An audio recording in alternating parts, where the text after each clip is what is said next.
안녕하셨습니까?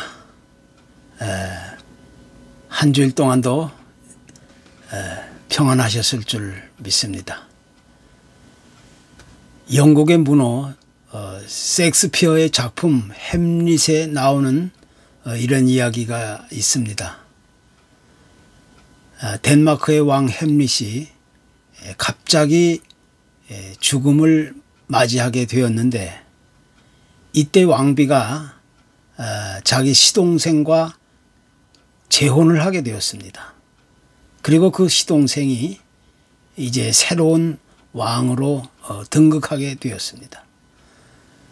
그런데 죽은 왕의 아들 햄릿 2세가 꿈을 꾸었는데, 아버지가 나타나서 나는 내 삼촌에 의해서 독살되었다 이렇게 이야기하면서 아들에게 복수할 것을 그렇게 부탁합니다. 그래서 이제부터 이 햄릿은 삼촌의 의심을 피하면서 미친 사람처럼 행동합니다. 그리고 아버지가 그 죽은 사건의 진실을 캐고 드디어 복수를 결심하게 되었습니다. 그러다가 우연치 않게 결국에는 자기가 사랑하던 그 애인의 아버지를 죽이게 되었고, 또 따라서 애인도 죽게 되고, 왕비인 자기 어머니도 죽고, 또 삼촌도 모두 죽게 되었습니다. 이때 햄릿은 아주 참담하고도 비참한 인생의 비극을 경험하면서 극심한 슬픔과 고통에 시달리고 모든 현실을 잃어버리면서 죽음을 이제 생각하기에 이르렀던 겁니다. 그런데 만약 자신이 죽음을 선택하여 영원히 잠들게 된다면 계속해서 악몽이 자신을 괴롭힐 것이라는 생각 때문에 이제 그 죽음에 대한 결단을 미루고 망설이게 되었습니다. 한마디로 말해서 현실이 너무 힘들고 괴로워서 차라리 죽고 싶다는 마음이 앞서 있었지만, 혹시라도 죽음 이후에 올지 모르는 그 더 큰 고통이 찾아올 것 같은 염려, 두려움 때문에 차마 죽지 못하겠다는 것이었습니다. 이때 햄릿은 이렇게 소리칩니다. 사느냐 죽느냐 그것이 문제로다. 자신의 죽음 그 이후에 혹시라도 있을지 모를 영원한 고통과 그 두려움에 대한 공포가 크게 걱정된다는 것이었습니다. 대개 하나님을 믿지 않은 사람들은 사랑하는 사람이나 가족, 또 친지들의 죽음, 또 자신의 죽음을 내다보면서 아주 극심한 분노나 절망감, 두려움을 느끼면서 다가오는 죽음을 부정하고 부인하고 거부하게 됩니다. 그 이유는 죽음이란 내 생명의 종말이고, 또 사랑하는 사람과의 영원한 이별이고, 또 모든 것이 이제 끝이라고 생각하기 때문입니다. 그것이 하나님이 없는 세상 사람들이 죽음을 대하는 일반적인 그런 태도일 것입니다.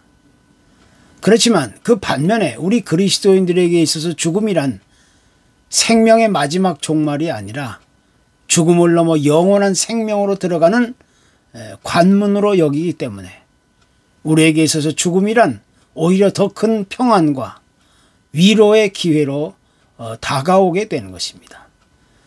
그래서 구약 시편 23편에서 다윗은 내가 사망의 음침한 골짜기로 다닐지라도 해를 두려워하지 않을 것은 주께서 나와 함께 하심이라 이렇게 고백하고 있는 것입니다. 다시 말해서 우리 인간에게 있어서 죽음이란 죄의 결과로 인해 모든 사람이 결코 피할 수 없는 운명적인 문제이지만, 우리가 예수 그리스도 안에 들어와 있을 때 그의 은혜를 통해서 죽음을 넘어 영원한 생명에 참여할 수 있는 그런 아름다운 축복을 보게 되는 것입니다. 이것이 하나님의 구원의 계획이고 또 섭리이고 또 복음의 기쁜 소식이라고 이야기할 수가 있게 되는 것입니다. 특별히 신약 성경 히브리서 9장 27절에는 한 번 죽는 것은 사람에게 정하신 것이요 그 후에는 심판이 있다고 선언하고 있습니다. 세상에 태어난 인간은 어느 한 사람의 예도 없이 전부 때가 되면 언젠가는 반드시 죽음을 맛보게 된다는 이야기입니다. 그런데 여기서 하나님이 없는 사람들은 이런 사실들을 애써 무시하고 거부하고 부인하려 하는 것입니다. 또 어떤 사람들은 아예 그런 사실들을 모른 척하면서 애써 부정하고 있는 겁니다. 그래서 그렇게 한평생을 살아가는 사람들은 인간의 죽음은 모든 것이 끝이기 때문에 오직 세상에 살아있을 때 내가 조금 더 기쁘고 즐겁게 인생을 즐기면서 살아야 한다고 그렇게 강조하고 있는 것입니다. 그렇지만 성경은 분명하게 선언하기를 인간의 죽음은 그것으로 끝나는 것이 아니라 그 후에는 영원한 생명과 죽음의 길로 나뉜다고 가르치고 있는 것입니다. 무엇보다 성경이 말하고 있는 영원한 생명의 길과 죽음의 길이란 일시적으로 눈에 보이는 현상적인 것을 의미하는 것이 아닙니다. 또 단순하고 육체적인 생물학적인 것만을 가리킨 것이 아니라 이것은 보다 더 큰 의미로 영적인 생명과 죽음까지도 이야기하고 있는 것입니다. 그래서 이 세상의 육체적이고 이 생물학적인 죽음이라는 것은 생명의 끝이 아니라 영원한 삶으로 들어갈 수 있는 하나의 통로이고 관문이 되고 있는 것입니다. 그렇기 때문에 우리가 이 세상에 살아있을 때 생명의 길을 선택하느냐 아니면 죽음의 길을 선택하느냐 하는 문제는 우리 삶에 있어서 그 무엇보다 중요한 것이라고 이야기하지 않을 수가 없는 겁니다. 인터넷 검색을 하다 보면 사람들은 캄캄한 밤이나 어둠이 종종 무섭다고 느끼게 됩니다. 그런데 이런 사실들을 물었습니다. 왜 캄캄한 밤과 어둠이 무섭게 느껴지느냐. 그랬더니 이 캄캄한 밤과 어둠의 정체는 정확하게 사물을 분간하기가 쉽지 않고 또 예측이 어렵기 때문에 무서움과 두려움의 공포가 생긴다는 것입니다. 한번 상상해 보시길 바랍니다. 캄캄한 밤중에 혼자 골목길을 지나가는데 앞에서 어마어마하게 덩치가 큰 사람이 마주해 온다면 혹시나 하는 생각에 긴장감이 들고 또 무서움과 두려움이 생기기 마련입니다. 그렇지만 아무리 캄캄하고 어둠이 짙게 깔린 밤이라 할지라도 앞에 오는 사람이 나를 마중 나온 가족이라는 확신이 서게 된다면 그때는 긴장하고 무섭고 두려워하고 염려할 필요가 전혀 없는 것입니다. 그 이유는 그가 누구인지 우리가 이미 알고 있기 때문인 것입니다. 이것은 우리 인간의 죽음을 대하는 태도 역시 마찬가지입니다. 사람이 죽음을 두려워하고 무서워하고 공포심을 가지게 되는 원인은 우리의 죽음 뒤에는 어떻게 되는 것인지를 전혀 알지도 못할 뿐 아니라 또 예측할 수도 없는 일이고 또 전혀 경험해 보지 못한 일이기 때문입니다. 이것은 우리가 마음을 굳게 먹는다고 해결된 문제도 아니고 우리가 어떤 의식이나 지식이나 이론과 경험을 쌓는다고 풀 수 있는 문제도 아닙니다. 우리 인간의 죽음은 누구에게나 똑같이 정해진 것이고 또 그 죽음 뒤에는 반드시 심판이 있고 영원한 생명의 길과 죽음의 길로 나뉘어진다는 사실을 부인할 수 없는 영원한 진리에 속해 있는 것입니다. 그 영원한 진리는 오직 영적인 믿음을 통해서만이 그 깨달음을 통해서 우리가 그런 사실들을 알 수 있게 되는 것입니다. 인간적인 지식이나 경험이나 이론이나 역사적 사실들을 통해서 우리가 알 수 있는 문제가 아닙니다. 이것은 어디까지나 영적인 문제로서 영적인 믿음을 통해서만이 우리가 그와 같은 사실들을 깨닫고 알고 또 볼 수 있게 되는 겁니다. 그래서 우리는 오늘 생명의 길을 선택해야 할 것을 크게 강조하고 있는 것입니다. 우리가 한평생을 살아가다 보면 이 세상에는 수많은 복잡하고 다양한 많은 문제들이 항상 우리 앞에 놓여 있기 마련입니다.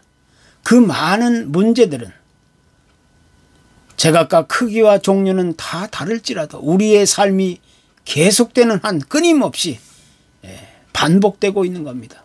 그것이 우리의 인생이기 때문입니다. 그러나 무엇보다 중요한 사실은 우리의 인생이 아무리 무겁고 힘들고 지치고 짜증난다 할지라도 마냥 괴로워하거나 원망하고 불평하면서 힘없이 주저앉을 수만은 없는 것입니다.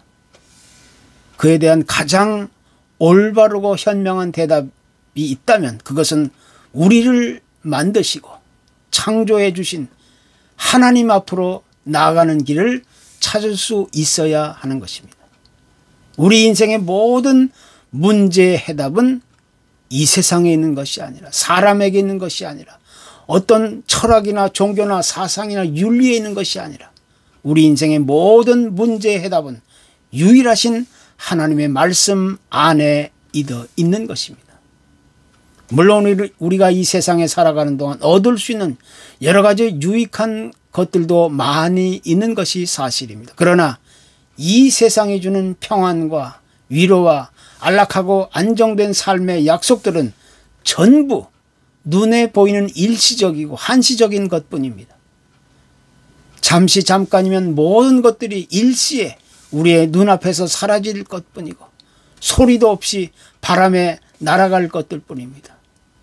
특히 오늘날 같이 어둡고 캄캄한 이 세상 속에서 내일을 예측할 수 없는 이 불확실성의 시대를 살아가는 사람들에게 우리가 무엇을 선택해야 하느냐 하는 것은 우리 삶에 있어서 가장 중요한 문제가 아닐 수가 없는 겁니다. 그래서 주님은 이렇게 말씀하십니다.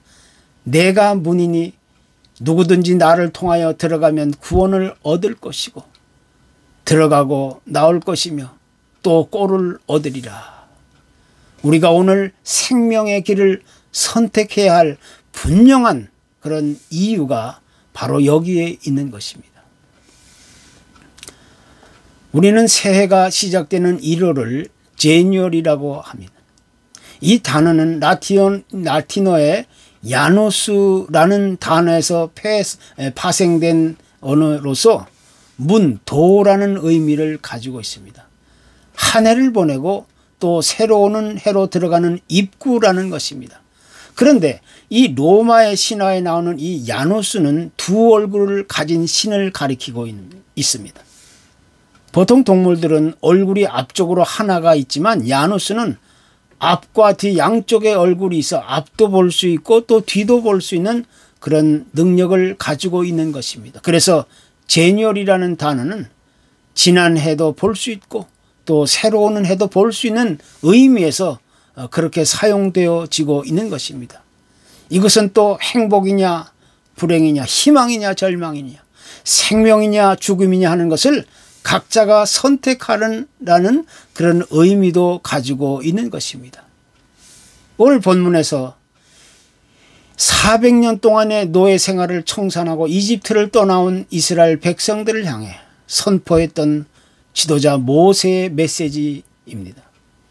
이때 그들은 이 멀고 험한 광야의 길을 40년이나 달려와서 이제 눈앞에서 펼쳐질 하나님이 약속하신 이 가나안 땅으로 들어가기 직전에 모세는 긴장되고 아주 엄숙한 마음으로 그들 앞에서 유언과 같은 그런 선택을 요구하고 있는 것입니다. 즉 그들 앞에는 생명과 죽음, 행복과 불행, 하나님과 세상의 길이 놓여 있다는 사실을 상기시키면서 그들에게 한 가지를 선택할 것을 요구하고 있는 것입니다. 인간의 삶의 결과는 하나님의 주권에 속한 문제지만 그것은 어디까지나 그들 자신의 선택에 의해서 결정된다는 사실을 암시해 주고 있는 것입니다. 아무리 행복한 사람일지라도 아무리 복이 많은 사람일지라도 아무리 능력이 뛰어나고 재주가 많은 사람일지라도 또 아무리 영웅적인 삶을 사는 사람일지라도 그 삶의 결과는 오직 각자의 선택에 의해서 주어진다는 사실을 가르쳐주고 있는 것입니다.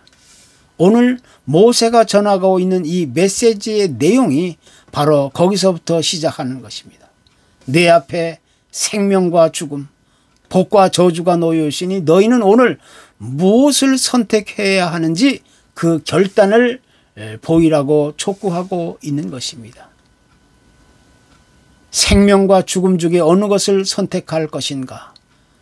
이것을 묻는다면 누구든지 생명을 택할 것입니다. 축복과 저주 중에 어느 것을 선택할 것인가를 묻는다면 누구나 축복을 선택할 것입니다. 또 행복과 불행 중에 하나를 선택하라면 바보가 아닌 다음에 누구든지 행복을 선택할 것입니다. 그러나 미련하고 어리석은 우리 인간은 어이없게도 무의식 중에 죽음의 길을 선택하고 저주를 선택하고 불행을 선택할 때가 종종 있다는 사실을 우리는 부인할 수가 없는 겁니다. 그것은 단지 눈앞에 나타나 보이는 현실적인 이런 상황이 너무 좋아 보이기 때문만이 아닙니다. 눈앞에 보이는 화려한 세상은 나를 보다 더 즐겁고 기쁘게 해줄 것만 같은 생각이 앞서고 또 그에 대한 욕망과 욕심이 나를 지배하고 있기 때문입니다.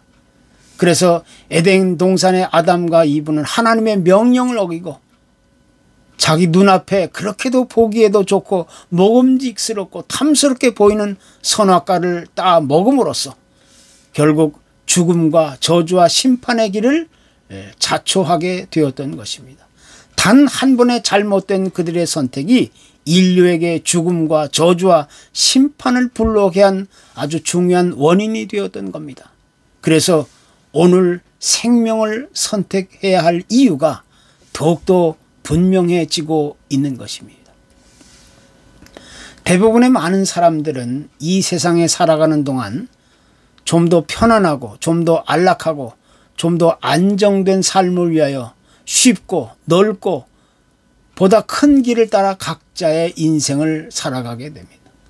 그러나 이 세상이 주는 편안하고 안락하고 안정된 삶의 길, 보다 더 쉽고 넓고 큰 길은 결국 멸망과 저주와 심판의 길로 나아가게 되는 것입니다. 성경이 말하고 있는 멸망으로 인도하는 문은 크고 그 길이 넓다는 의미로 얘기하고 있는데 이것은 육체적으로나 정신적으로 영적으로 완전한 파멸을 의미하고 있는 단어입니다.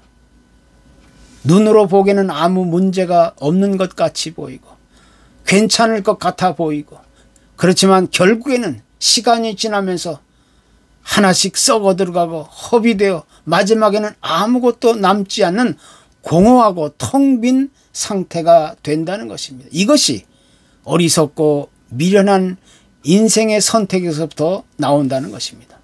그러나 생명으로 인도하는 문은 의외로 좁고 길이 협착하여 찾는 자가 적다고 말하고 있습니다.